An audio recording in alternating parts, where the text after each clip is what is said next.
కాపు ఉద్యమ నేత ముద్రగడ రేపటి నుంచి చేపట్టనున్న పాదయాత్రతో తూర్పుగోదావరి జిల్లాలో టెన్షన్ వాతావరణం నెలకొంది. పాదయాత్రకు అనుమతి లేదని పోలీసులు చెప్తుంటే పాదయాత్ర చేపట్టి తీరుతామంటున్నారు కాపు నేతలు. దీంతో జిల్లాలో భారీగా పోలీసులను మోహరించారు.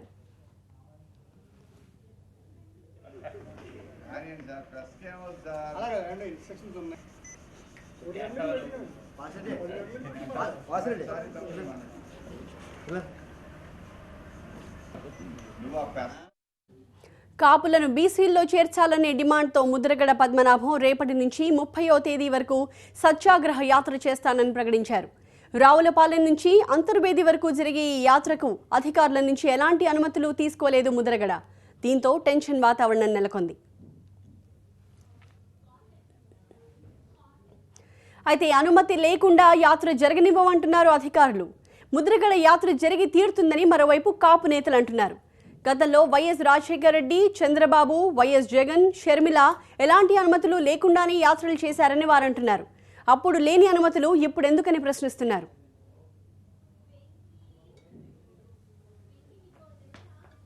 ఇరవై 25వ తారీఖున ఉదయం 9 గంటలకి రావులపాలెం మొత్తం జిల్లా అంతా కూడా పిలుపునివ్వడం జరిగింది.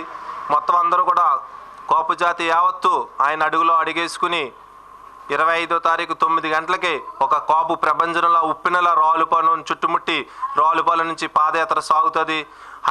గౌరవ హైకోర్టు ముద్రగడ గారి పాదయాత్రని అడ్డుకోలేం, పౌర హక్కులు కాలరాయలేం, శాంతి భద్రత పర్యవేక్షించుకోవాల్సిన బాధ్యత ప్రభుత్వం పోలీస్ది అని చెప్పినా సరే ఈ ప్రభుత్వం పోలీసులతో ఉద్యమాన్ని అణగదొక్కడానికి ప్రయత్నం చేస్తుంది. ఈ ముద్రగడ పాదయాత్ర నేపథ్యంలో తూర్పుగోదావరి జిల్లాలో ఉద్రిక్త పరిస్థితులు నెలకొన్నాయి. దీంతో జిల్లాలో భారీగా పోలీసులను మోహరించారు. కోనసీమలో 4000 మంది పోలీసులు మోహరించారు. వచ్చే నెల 10వ తేదీ వరకు జిల్లా అంతటా కలెక్టర్ 144 సెక్షన్ విధించారు. జిల్లా సరిహద్దు ప్రాంతంలో భారీగా తనిఖీలు చేపడుతున్నారు. కొత్త వారిపై నిఘా పెట్టారు. ముద్రగడ స్వగ్రామం కిర్లంపూడిలో వేల సంఖ్యలో పోలీసులు మోహరించారు. అమలాపురం, రావులపాలెం, కొత్తపేట నుంచి వంటి సున్నితమైన ప్రాంతాల్లో 3000 మంది పోలీసులతో బందోబస్తు ఏర్పాటు చేశారు. ఎప్పటికప్పుడు పరిస్థితిని సమీక్షించేందుకు డ్రోన్, సీసీ కెమెరాలను ఏర్పాటు చేశారు. జిల్లా వ్యాప్తంగా సెక్షన్ 30 పోలీస్ యాక్ట్ అమలు చేస్తున్నారు. కాపు నేతల ఇళ్ల చుట్టూ నిఘాని పెంచారు పోలీసులు. కాపు నేతల కదలికలను పోలీసులు నీడలా వెంటాడి తెలుసుకుంటున్నారు. ముద్రగడ పాదయాత్ర మొదలు పెడతానన్న రావులపాలెంలో ఏలూరు రేంజ్ డీఐజీ మకాం వేసి ఎప్పటికప్పుడు పరిస్థితిని సమీక్షిస్తున్నారు. టెలికాం సర్వీస్ ప్రొవైడర్లపై కూడా ఆంక్షలు విధించారు. బల్క్ ఎస్ఎంఎస్లు సౌకర్యాలు కట్ చేయాలని ఆదేశాలు జారీ చేశారు. సెల్ ఫోన్లకు ఇంటర్నెట్ సదుపాయం నిలిపివేయాలని కూడా నోటీసులు ఇచ్చారు.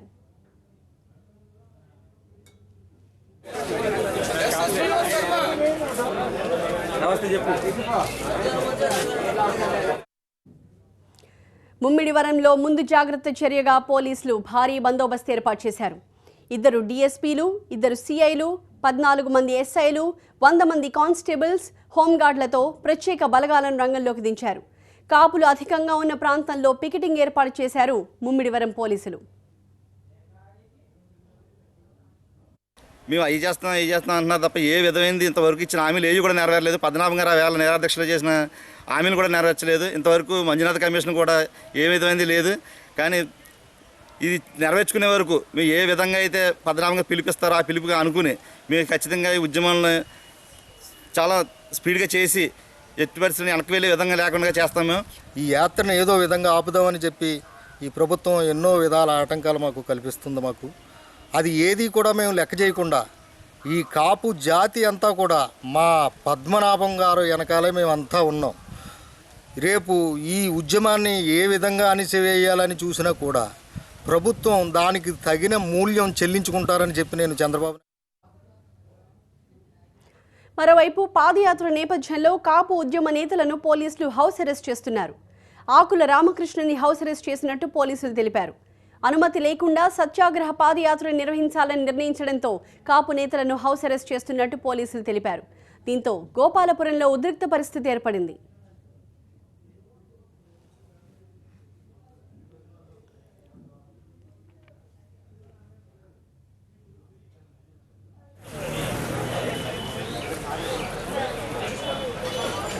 Para